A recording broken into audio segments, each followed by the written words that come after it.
Brought to you by TechnoSpark 20 series smartphones. UP में AIMIM अध्यक्ष असदुद्दीन ओवैसी ने पल्लवी पटेल के साथ मिलकर एक नया मोर्चा तैयार किया है और इस मोर्चे का नाम है पीडीएम न्याय मोर्चा।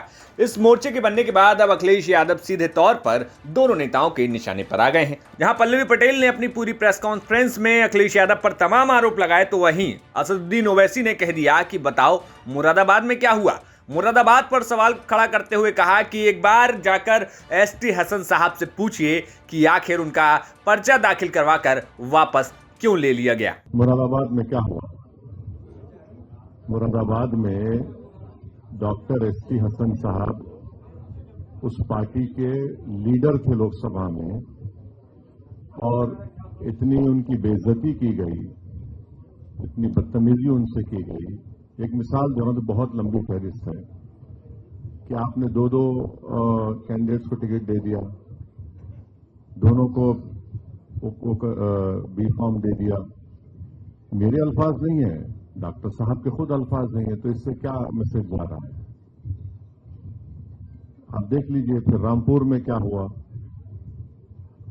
तो ये मिसालें कई हैं ना, तो इससे को तो इनकार नहीं कर सकता।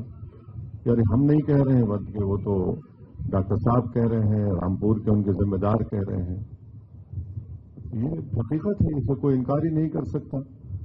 वहीं जब पत्रकारों ने असदुद्दीन ओवैसी से उनके वोट कटवा होने के आरोपों पर सवाल पूछा, इसका जवाब देते हुए ओवैसी ने कहा कि 2022 विधानसभा चुनाव में 90% मुसलमानों ने समाजवादी पार्टी को वोट दिया, लेकिन फिर भी समाजवादी पार्टी भाजपा को नहीं हरा सकी। हाँ, इसीलिए तो एसटी हसन को हमने टिकट कटवा दिया, इसीलिए तो हमने रामपुर में गड़बड़ कर दी। हम ही जिम्मेदार हैं, वो सही कह रहे हैं। तो जितना सब कुछ हो रहा है हम जिम्मेदार हैं उसके। वो बिल्कुल जिम्मेदार ही नहीं है ना, वो उनसे गलती हो ही नहीं सकती। हाँ,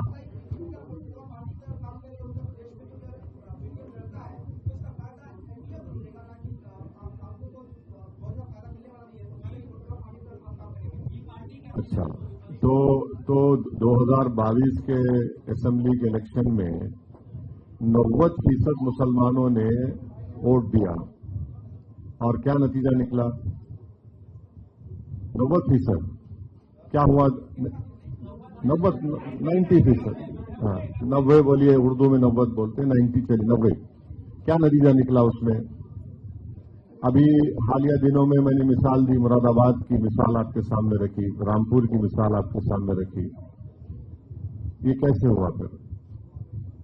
इसका जिम्मेदार कौन है? ये सब चीजें सामने हैं। अब ये तो जाहिर है, कोई हमसे सवाल आप जब करते हैं तो वो पूरा नहीं होता जब तक आप जिक्र नहीं कर देते वोट कटरा है, बी टीम है, गुलाह है। तो आपने माशाल्लाह अच्छी शुरुआत की।